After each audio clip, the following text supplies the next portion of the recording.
The views and opinions expressed in this program are those of the participants and do not necessarily reflect the views of BronxNet or the program underwriters. And hello, welcome to Open, the show opening the Bronx and the rest of the world right to you. I'm Daren Jaime. Today we're going to update you on what's happening in and around our borough. Coming up, we're going to learn about a not-for-profit organization supporting formerly incarcerated individuals re-enter the community. Then afterwards, we're going to discuss several new initiatives the Small Business Services has created in geared to helping the community. And then we're going to introduce you to the creator of Liv Learning Tree to learn about a daycare providing growth and development for some young children. And then after that, we're going to also meet and learn about a book club that's inspiring and encouraging readers. We're going to learn more details later on in the show, so stay tuned because all this and much more is heading your way. Right now, we're officially open.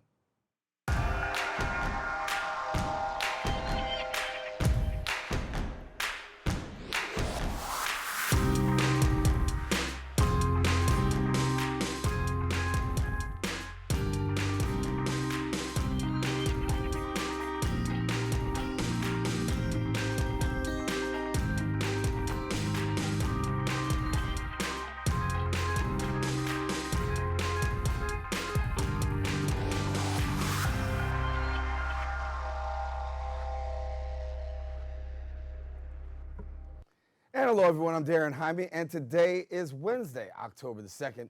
You're now watching Open, a live program bringing the Bronx and New York City straight to you. We also want to welcome our viewers on Manhattan Neighborhood Network, as Open is being broadcast simultaneously on MNN's channels. Now, you can stay connected to us on all of our social media platforms at BronxNet TV, and there you can find out all the latest that's going on. Well, we do have some things that have been going on through this past week. We're going to take you through them now with our Bronx Updates.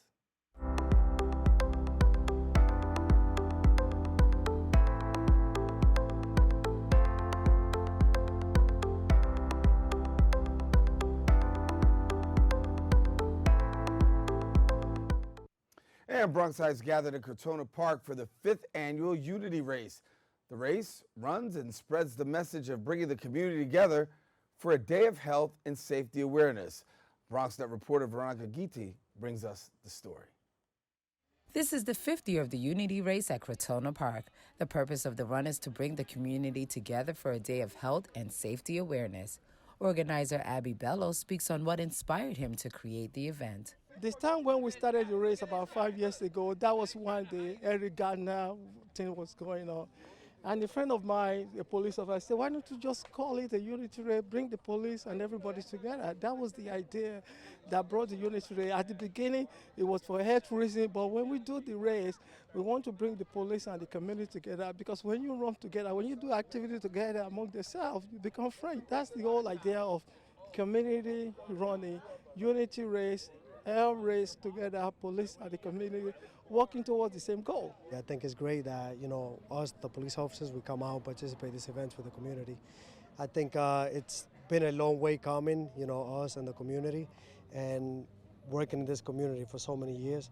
I think it's very important that we mix ourselves up with the community. Health was a huge motivation for the race as well. This is Velma's second time running the race, and this year she is doing it in honor of her mom, who passed away from breast cancer. This is one of the things that I want to encourage people to come, because this is Crotona Park. We've all grown up here, we know it, and we need to participate and be more active in the community and get people back into health. I think it's a positive message, and I think any opportunity to have people that aren't necessarily fitness oriented come out and do something fun and healthy is an awesome opportunity.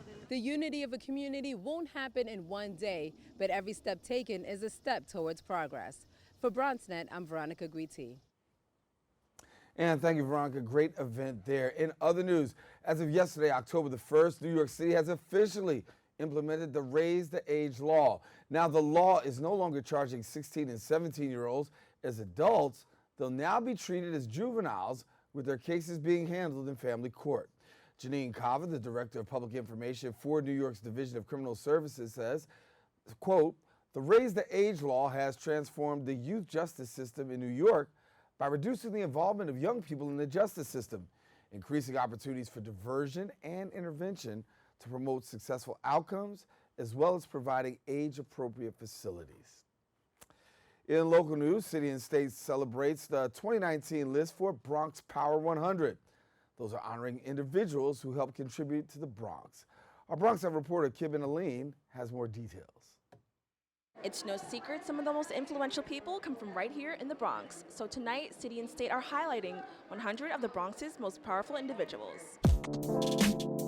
It feels great to be honored for doing what I love, where I love, which is the Bronx. With big names like Kerry Washington, Fat Joe, and Alexandria Ocasio-Cortez hailing from the Bronx, there's no shortage of success stories coming from the borough.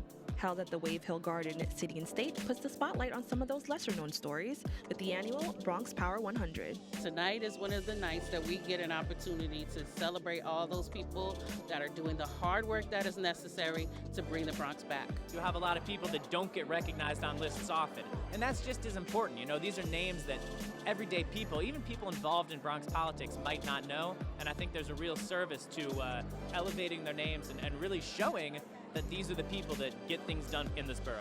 Topping the list at 100 is Executive Director for the soon-to-open Universal Hip Hop Museum, Rocky Bucano. And working on the project for 7 years, Bucano explains why he's appreciative for platforms like Power 100. Most times, people see projects, get built, and they really don't know the people behind them. So I think it's nice to recognize people sometimes for all their hard work. Coming in at number 2, Bronx Borough President Ruben Diaz Jr. says he's honored to be featured, but having statewide positive representation for the Bronx is truly something special. It feels good when the Bronx is recognized, and City and State is a media outlet that's read through all throughout the state of New York, and for them to highlight all of the individuals who are making the Bronx better and therefore New York City better is something special. And BronxNet's very own Michael Maxnabi and Gary Axelbank were also honored for their longtime efforts in making BronxNet what it is today. It's an honor to be recognized amongst so many great Bronx partners and public servants.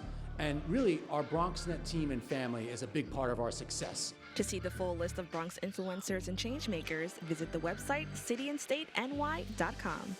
Reporting for BronxNet, Kibin Aline.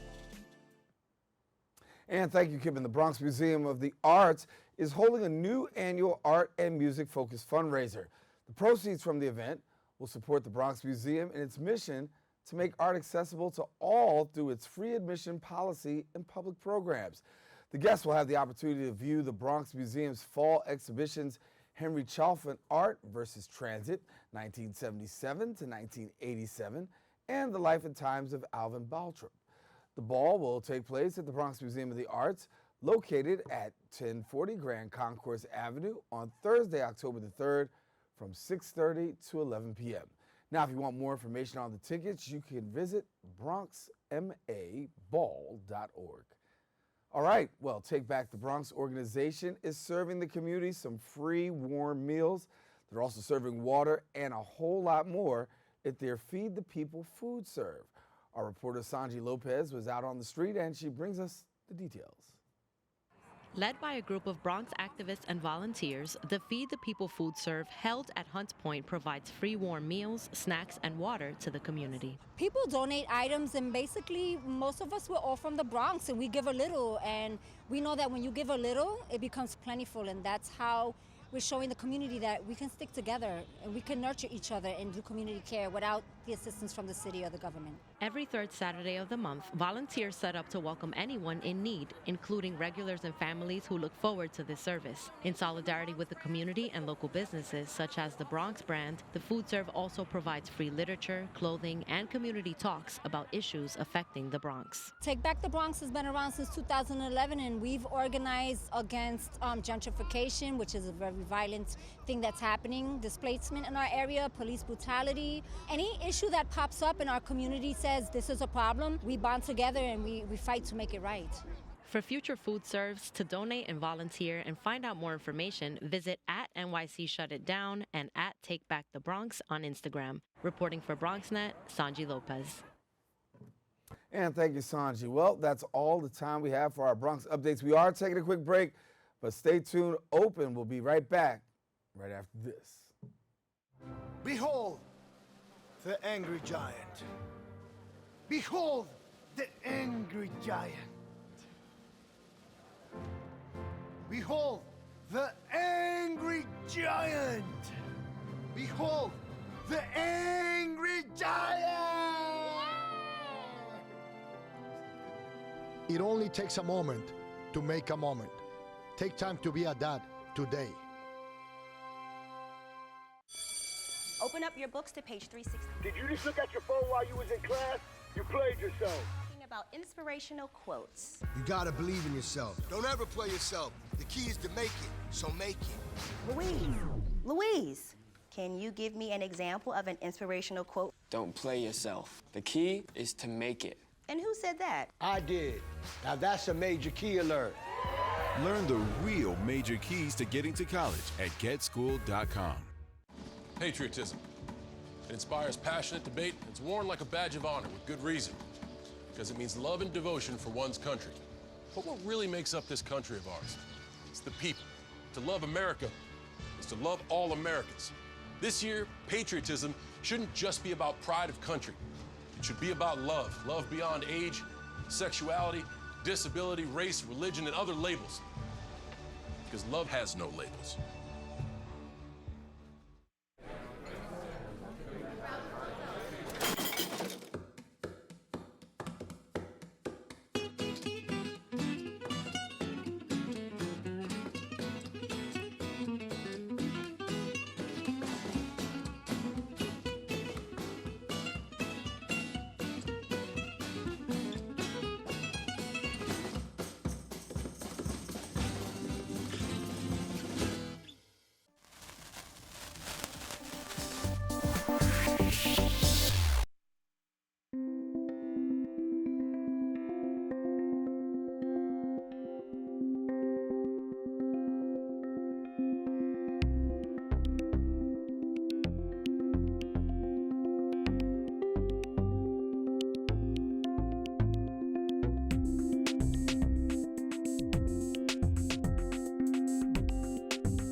And we're back here on Open. The Fortunate Society is a not-for-profit organization helping formerly incarcerated individuals successfully re-enter the community after their release from prison, and also promotes alternatives to incarceration, thus strengthening the fabric of our community. Joining us now to tell us a little bit more and some details is Stanley Richards, who's the Executive Vice President of the Fortunate Society. Stanley, good to have you here. Thank you for having me. Hey, good to talk to you. And I know this has been a hot-button issue, especially here in the borough, across New York City, the closing of Rikers Island, and I know you are dead set in favor of that. Absolutely. You know, as a formerly incarcerated man, I'm born and raised in the Bronx. I live in the Bronx now. I come from Soundview. There was one point in my life where I thought jail and prison was my only option. That's what I saw in Soundview. And when I went to prison, my last incarceration, I went to school, got my GED, went to college, graduated, and I realized that my circumstance was just my circumstances. There's reality of the environment that I lived in, but that prison didn't have to be my only option, that I can change my life. And Fortunate Society was the organization that gave me an opportunity and to change my life. And I now know that incarceration is not the way to safer community, healthier communities. That's the way that we diminish our communities. And so I stand tall and I stand proud to say we need to close Rikers Island, we need to go to a smaller system, and we need to reinvest those resources back into the communities that are hardest hit. So we know that closing Rikers Island is one thing that's being talked about, but then also there's the talk about borough-based jails, right, and having one here in the borough. How do you feel about having borough-based jails? Well, I think if the option is reducing the number of beds we have, and that option includes building in the borough-based facilities, I think that's a way to go. for two reasons. One is that by having borough-based facilities, family members who have people who are incarcerated could easily access their family members. Right now, it takes almost a whole day to travel out to Rikers Island, which is isolated, far away from public oversight and public scrutiny, to visit for 1 hour. By having borough-based jails, lawyers can get to see their clients, family members can get to see their loved ones, and people have access to the resources in the communities. The second thing we're doing is reducing the number of beds. Right now at Rikers, we have a little over 7,000 people detained in our system, but we have something like 11,000, 12,000 beds. So what we're talking about is demolishing Rikers Island, reducing those beds to something like 4,000 or 3,000, so that we have a much smaller system, that we can never go back and fill up the 11,000 beds and have a more humane criminal justice system. And when you talk about your work, I mean, you talk about being a formerly incarcerated individual and how the Fortune Society actually helped you out. Now you're in a place where you are, you're standing as the executive vice president now. Give a little bit about the work that the Fortune Society does and how it impacted you. Oh, well, Fortune, we see about 7,000 men and women each year. And what we have is an open door policy. People just can walk in if you have a criminal history, and you get access to a range of services: mental health counseling, substance abuse counseling, job placement, job training, education, family reunification, alternatives to incarceration. We provided a one-stop shopping model for people who have a criminal history and want to change their lives around. I know for me, there was a time in my life where I didn't believe anything good would come of my life, where I did not see the beauty in me, but others seen it. And so at Fortune, part of our job for the men and women that walk through our doors is to see who they could be, not what they did, not how much time they served, but who they could be, and to hold that image of the beauty of who they could be until they begin to see it for themselves and they begin to believe it. Because the transformation for me was education, when it told me all the messages that I heard, that I would end up dead, that I wasn't worth anything. Those were all lies. And I understood them to be lies once I got educated. So at Fortune, we try to do that by having interactions and to showing them that 50% of our staff are men and women who are involved in the criminal justice system. And you got several programs. Of course, we got a few, but I want to talk about some of the programs that you have for people who are incarcerated, because many times it's said that when you're coming back out, right, in that whole reentry, there's that whole thing of recidivism. Yes. And how do you avoid that? And it's often said you got to have programs. And I know you've got some programs, so let's go through a few of the programs you have. Absolutely. Two or three of the main programs when you talk about people coming home is they need to have a place to live, and they need to have a job, and they need to be clean and sober. So at Fortune, we provide those services. We have a range of housing options for people, from emergency housing, transitional housing, to permanent housing. That there's a model, a continuation of engaging people through each of those models. We have a job placement program where we place over 300 people in jobs that pay $14, $15, $16 an hour in some jobs. And so we provide the tools that people need to stabilize their lives. And then when it comes to recovery, we provide mental health counseling. We have a licensed outpatient mental health program and a licensed outpatient substance abuse treatment program. So we help people stay clean and sober. And you impact a lot of lives. You guys do some great work, and I know there's going to be also a special celebration. You got your annual gala coming up. Yes. Hope and Justice on October 29th. And it's going to be honoring Josh Steiner, who is a Bloomberg employee, was a Bloomberg employee, and he's just been a real partner in helping us provide employment opportunities for people incarcerated. I'm going to be honored, and another colleague of mine, Nancy Lopez, is going to be honored. So it's an opportunity for people to see the work that we do, and we get the chance to celebrate all the partnerships that we have. And so we invite people to come and join us and be part of it. There's a lot of myths and stereotypes when it comes to dealing with those who've been incarcerated. Break down a couple for me. What do you find is the most prevalent myth and stereotype that you find? That people don't want to change their lives. Like, people enjoy living the life of cycling in and out of prison. And I can tell you that's an absolute lie. There wasn't one time when I got released from prison I said, I can't wait to go back. But what does happen, I said, I hope I don't come back. And the minute I get out, I run into barrier after barrier. I run into a system that never lets me forget the crime that I committed or the time that I served. It never lets me move forward. And so at Fortune, one of the things we do is say, the crime is what you did, it's not who you are. None of us are ever the worst thing and want to be measured by the worst thing we've ever done in our life. And so we work to really to tell people that people who are in the system are our brothers and our sisters, are our neighbors, are our friends, and we ought to be showing them the way back from incarceration, not the way back to incarceration, the way back to our communities. How long did it take you to get from that place of really overcoming the stereotype? Because, you know, this paper speaks a lot, right? Yes. It has a record, and then you're trying to get re-entered into society. But as you said, you had those barriers. Yes. How long did it take you before you finally could get free from that? It was when I went to school, and when I went to school out in society, my teachers would say I wasn't smart enough, I wasn't good enough, and I began to believe those messages. And so I started living the life on the streets, involved in gangs, selling drugs, robbing. But when I went to prison, I went to school, and I was getting A's and I was getting B's. I was saying, wait a minute, all of those stories I heard about who I am were lies. And then the power of my life went from, it's the police in my community, it's the circumstances of my poverty, it's all these things that are drivers of my incarceration. And I said, that's not true. The drivers of my incarceration is me. So first I had to take accountability and ownership of the harm I caused to my community, and then I had to take ownership of the power that I have to change my life and to never go back. And then I dedicated my life to showing people the beauty in themselves, because I never want anybody to feel like I felt when I cycled in and out of jail. Like I felt hopeless, like I felt like people didn't care, like I felt like I wasn't worth anything.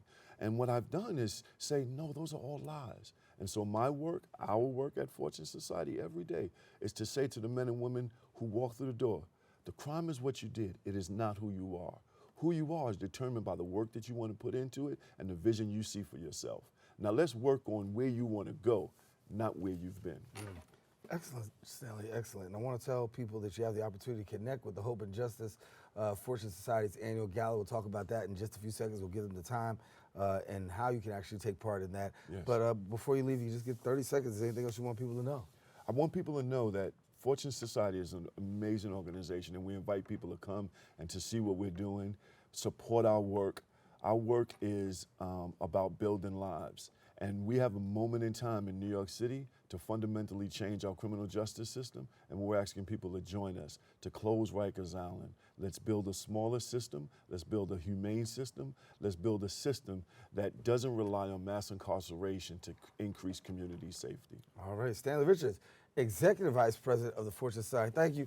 Keep Thank up the you. great work. Awesome story as well. Thank you. All right, listen. Hope and Justice, the Fortune Society's annual gala, is actually taking place. It's on Tuesday, October 29th from 6 p.m. until 9 at Gotham Hall. And if you don't know where Gotham Hall is, that's 1356 Broadway. For more information, you can visit their website on fortunesociety.org or at Instagram at Fortune Society. We are taking a quick break, but we do have more open, so please don't go anywhere. More open coming up right after this.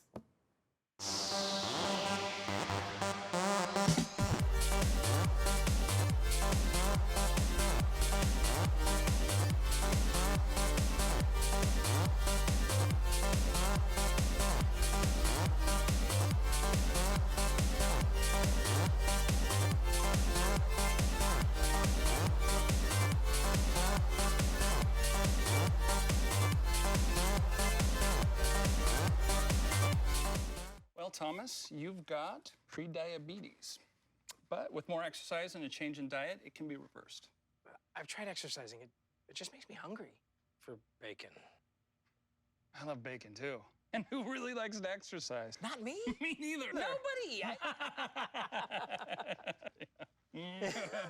So we're good? What? Oh, you still have pre-diabetes. Big time.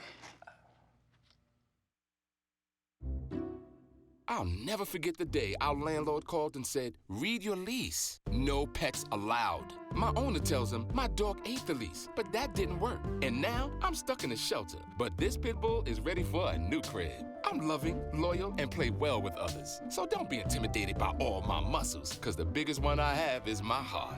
That's right, I said it.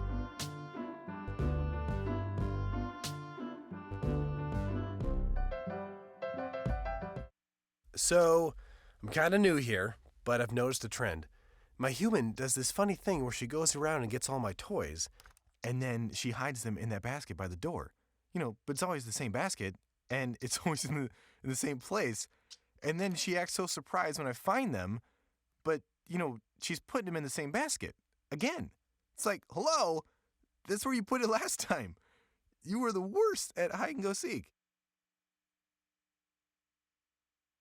For all the papas out there, let's stop what we're doing and take a moment. A moment to be with our kids. They can be loud moments, goofy moments, sporty moments, dorky moments, kooky moments. Moments where we talk or walk or just hang out. It doesn't really matter. They all count because every time dads take a moment to be with their kids, well, it's pretty momentous. So let's all take a moment to make a moment today. How can I help my daughter with her reading? Searching for help with Dachshund breeding. No.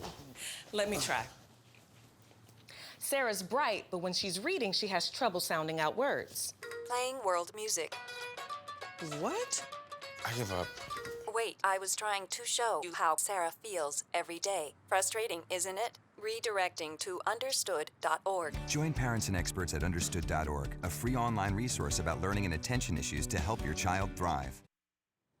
And thank you for staying with us. Small Business Services is launching several new initiatives, and one initiative is BNYC, a Black entrepreneurship initiative helping Black-owned companies start and grow thriving businesses across the 5 boroughs. Now, BNYC also helps create equity of opportunity by empowering Black entrepreneurs, as well as another initiative which is called the First Course NYC, a culinary apprenticeship training New Yorkers and connecting them to quality entry-level line cook jobs in leading New York City restaurants. And here to share more about it is the Commissioner of the Department of Small Business Services, Greg Bishop. And Greg, good to have you back again. Yeah, thanks for having me. Hey, it's all right. So been busy this summer. Yeah, been running around. You've been very busy. Yeah. And so part of the work that you're really doing is trying to put a hold on some Black entrepreneurs and really take them to the next level. Yeah. Let's talk about that. So obviously we've done a lot in our procurement universe to actually increase the opportunities for minority-owned businesses.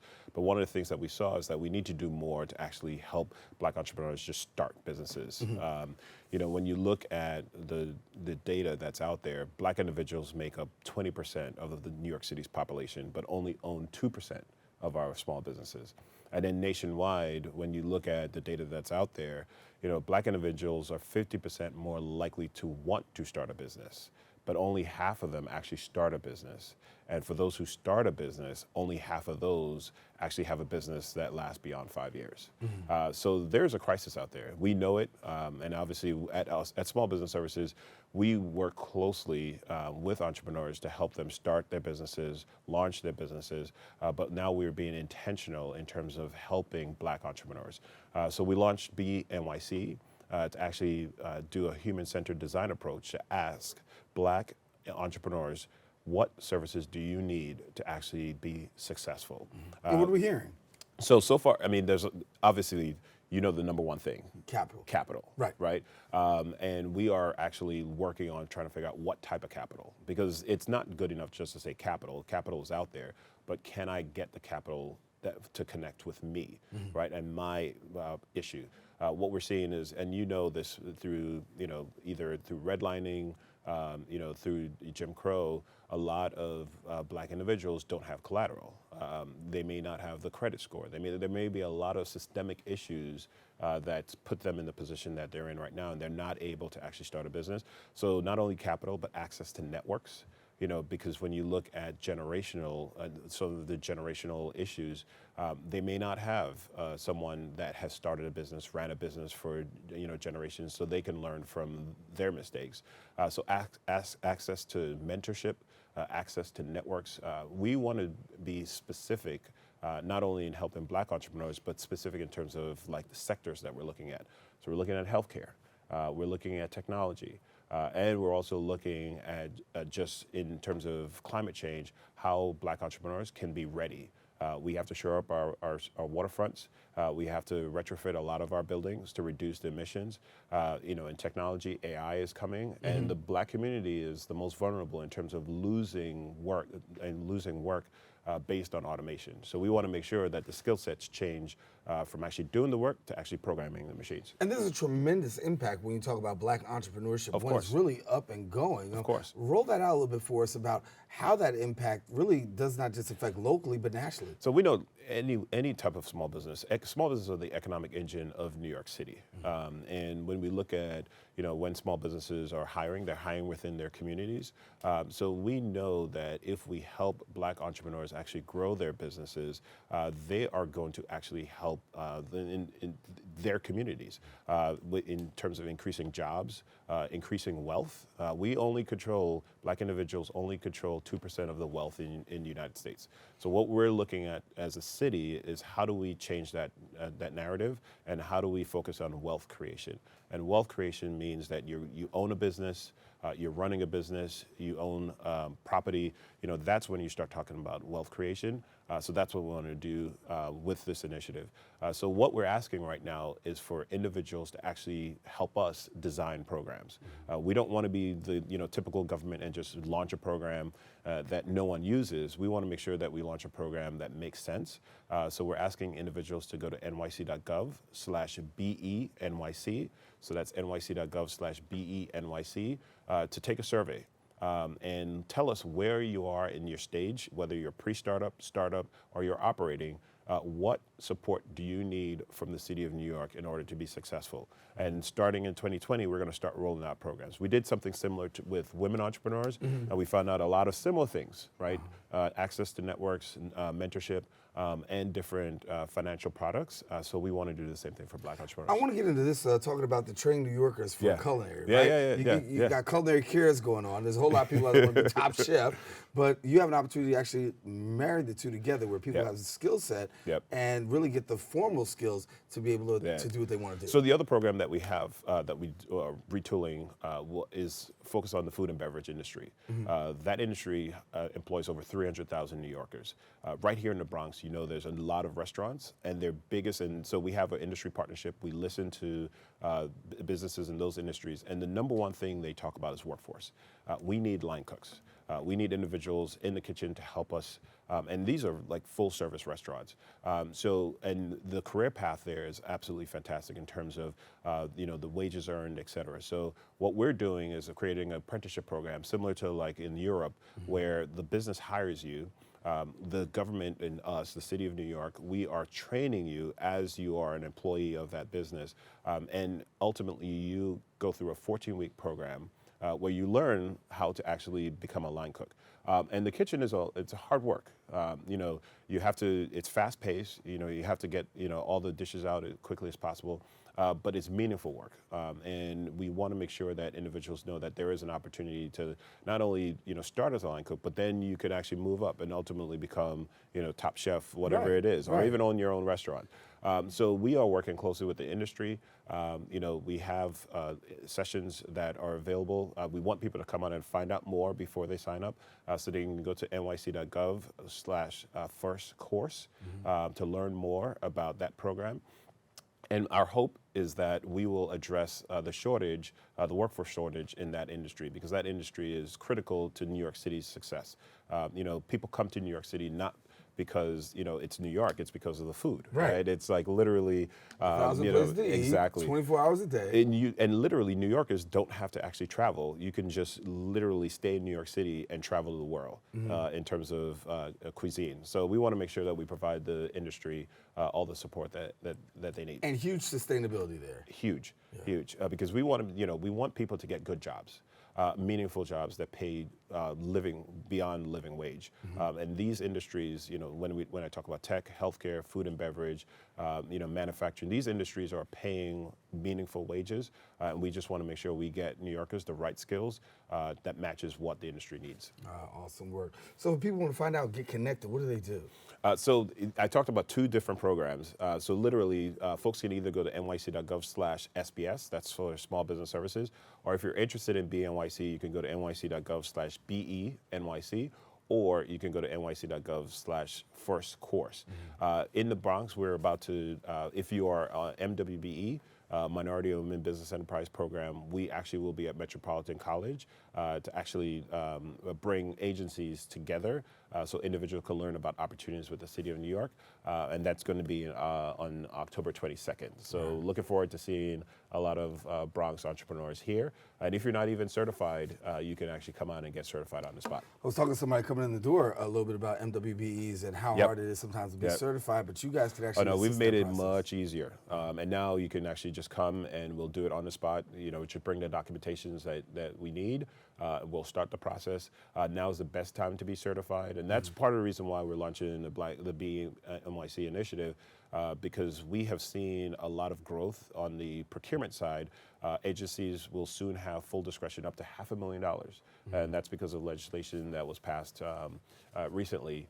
So now is a great time to be certified in the City of New York. Well, Greg, good to have you here. Good. Whole lot of opportunities, but that's what you got to come back.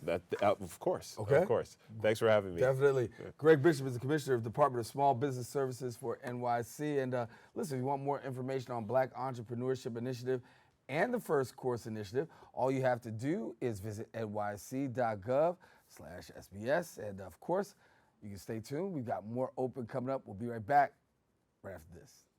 150 over 90. 180 over 111. 160 over 110. I had a stroke. This is what high blood pressure looks like. You might not feel its symptoms, but the results from a stroke are far from invisible or silent. If you've come off your treatment plan, get back on it, or talk with your doctor to create an exercise, diet, and medication plan that works for you.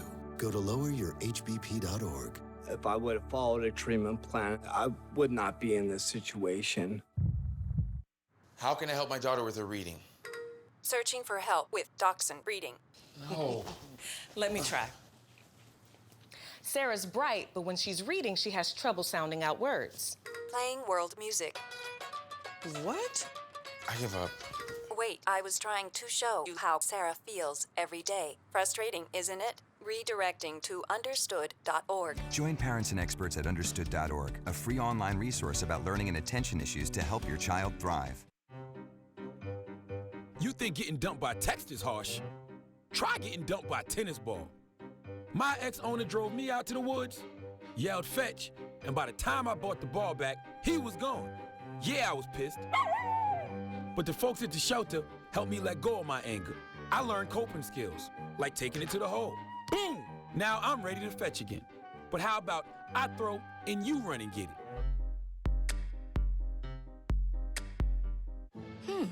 Maybe you can make retirement happen. After all, you made this vacation happen. Double points with every purchase? Cleverly merging promotions. I love it. Cross-referencing travel sites. And booking all your flights with those... Vouchers. I got us bumped. They were like, oh. But now they're like... Aloha. You aced this vacation. Now get the tips you need to get on track at aceyourretirement.org.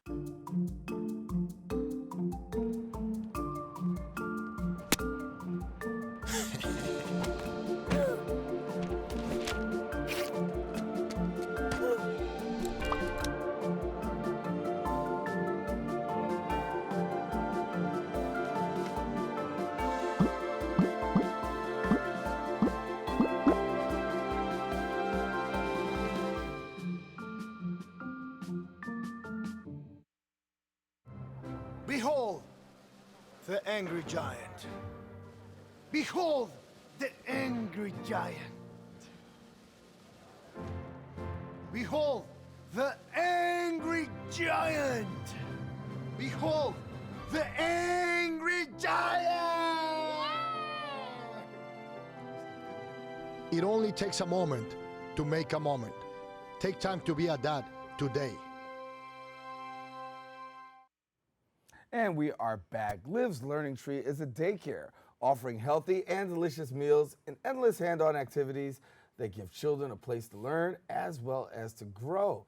And here to tell us about the fascinating story of how she got it started, where she is today, is Olivia Rivera, creator of Liv's Learning Tree. And good to have you. Good to be here. Good. So congratulations. Thank you. Thank you. So first year going, but how are things going for you? Things are going great. It was an interesting startup, but things are going really great now. It was just a whole bunch of different things to get started, you have to get a whole bunch of paperwork, a whole bunch of different components to the business. But it's so rewarding, it's so amazing. Every day it's a new beginning. Every day it's something new with the kids. My mom and I just love it so much. Yeah, talk to Greg, who's in the last segment. He'll definitely help you out if you have any more problems. But listen, I want to talk about your work, because your work is really great, right? And so you've taken kids and they got about 10 hours a day with you, and walk us through what happens. So basically, the kids come in the morning. Most kids we are open from 6:30 to 6 p.m. Most of the kids come in probably 7:30 to 8, and then they're there till 6. So they have their breakfast. We do yoga. We try to get the kids into their meditation mode.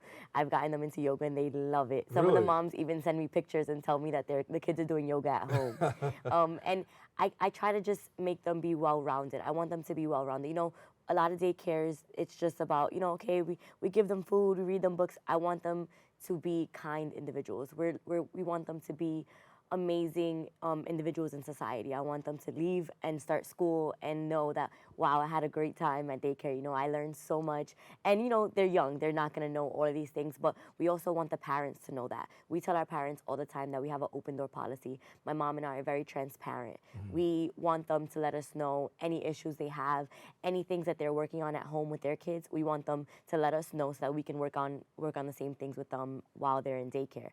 Again, like you said, they're there for 10 hours a day. So we get to know them very well. We know all the ins and outs, all their little favorite things. It's funny because even sometimes when I'm not at the daycare, when I'm shopping for myself, I'm like, oh my gosh, the kids would love this, or the kids would love this, or I got to get this for the kids. Right. So it's just, they become a part of my family. And we let the parents know that as well. We like it. We like for them to know this is their second home. This is their second family. We want them all to be an extended part of what we are. Yeah, so you opened this up at 25, right? Yes. And you said about we. It's really a family affair. So when I talk about it, I don't only say myself. I talk about my mother. I talk about my father. My mother is my partner. She is my everything, my hand in hand.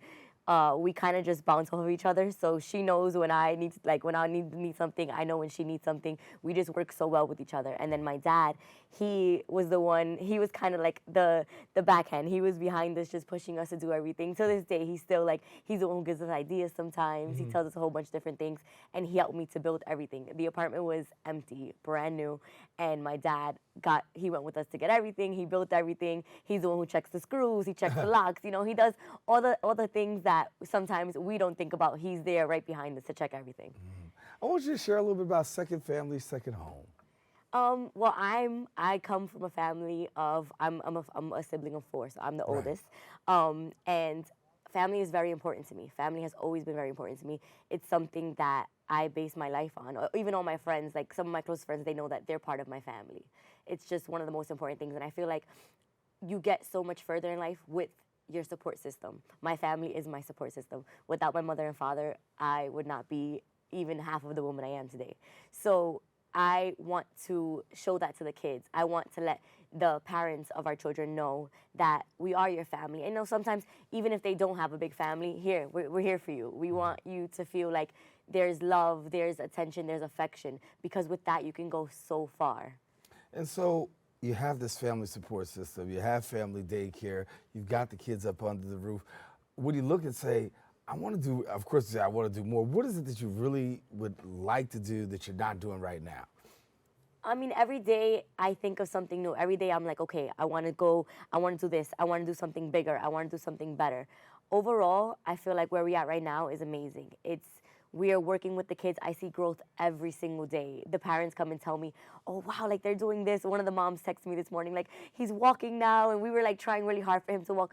So it's things like that just push me to go harder. Every day I'm just researching new things, researching new activities to do with them. We're very big on motor skills with the young ones. We want them to just learn something new every day. And I let the parents know, your child is going to go home learning something new every single day, whether it's books, whether it's eating something new, whether it's a new task, anything.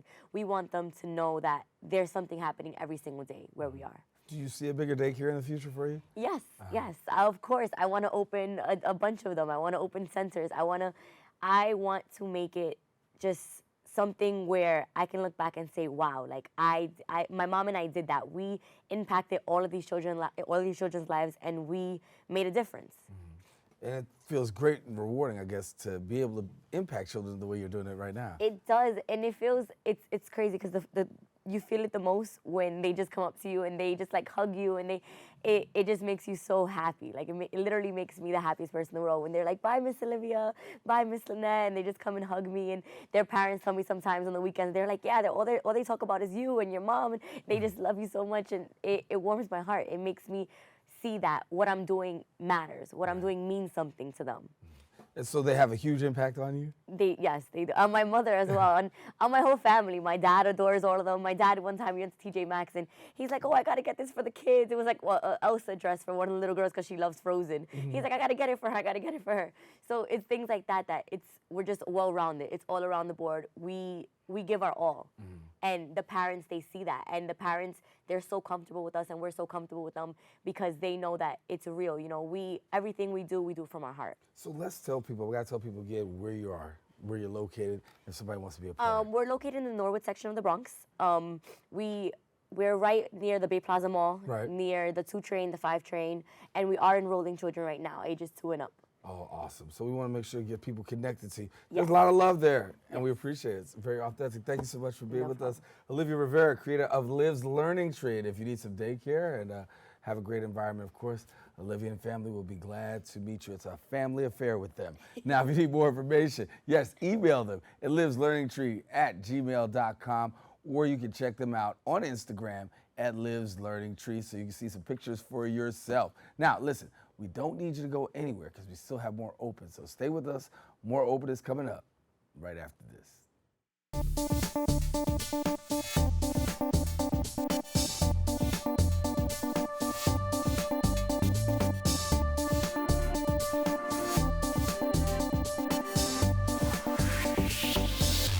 Well, Thomas, you've got prediabetes.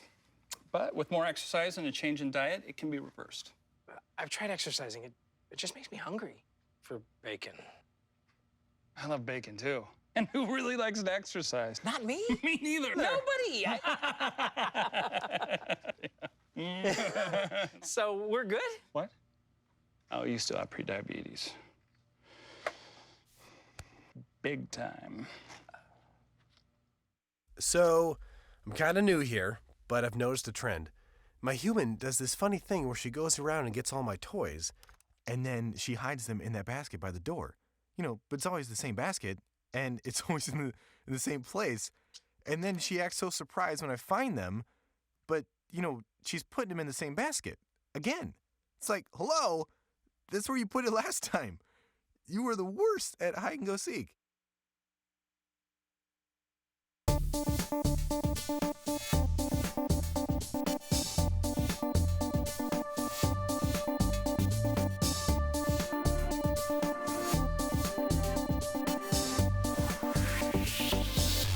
$150/90.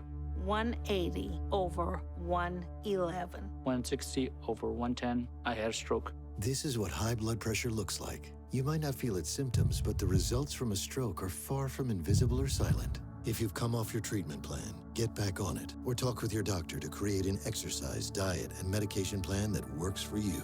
Go to loweryourhbp.org. If I would have followed a treatment plan, I would not be in this situation.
And we thank you for staying with us. One Book, One Bronx is a Bronx-based arts not-for-profit seeking to restore the importance of cultural identity through reading. Joining us now and sharing more about the upcoming event that's taking place is Ron Cavanaugh. He is the Executive Director of Literary Freedom Project, and we welcome him back to being with us. It's been a little while, but good to have you. Good to be here. Thank you so much. Good. So, One Book, One Bronx. Yeah, we're trying to literally get the entire Bronx focused on one book. So often, you buy a book and you don't stick with it, you don't like it. What we're trying to do is provide a support system for people who want to read one book throughout the borough. So we are currently in 2 locations, Bronx Art Space and Casita Maria.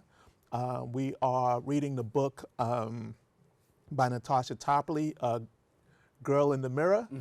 It's basically a memoir that she wrote about her family migrating from the South, coming up to Chicago. And it's just a way for us to get more people reading great books in the Bronx. And these books often reflect like the demographics, the gender, the economics of people in the Bronx.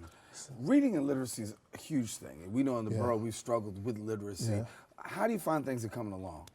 I think they're coming along great. I'm not the only book club in the Bronx. There's the Bronx is Reading, there's the Bronx Book Festival. We just opened up, not we, but there's a new bookstore in the Bronx, the Lit Bar. So more and more people are kind of gravitating back towards books and literature.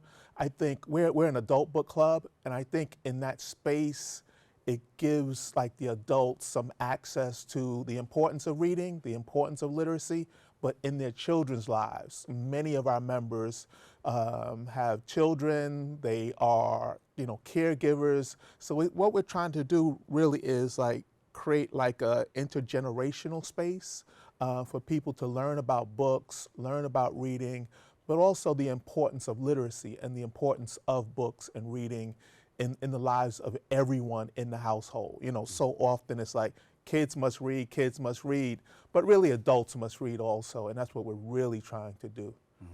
And next Tuesday, let's go over that event. So actually tonight we have a book club at Casita Maria. We're reading Girl in the Mirror. We're finishing up that book. Then next week is our last meeting in both locations. Next Tuesday, we're at Bronx Art Space. Next Wednesday, we're at Casita Maria. We're reading the same book, Girl in the Mirror. And we're trying to wrap that book up, but each book club, the great thing is we have discussions. So we don't read at the meetings. We discuss the books at the meetings. And sometimes we don't talk about the books at all. Sometimes we talk about the social issues that are related to the book. And that's what we're really trying to do, is like generate conversations around the book. It's not so much about, hey, come together, sit down and read quietly. We're kind of noisy in our discussions about the books. That's most important. How those discussions go? They're fantastic. We have, again, we have retirees in the group. We have students in the group. We have people of all genders, all races in the group. We try to provide a safe space, so we don't want anybody kind of coming in there angry and wanting to attack. But we really want to discuss whatever the subject matter is.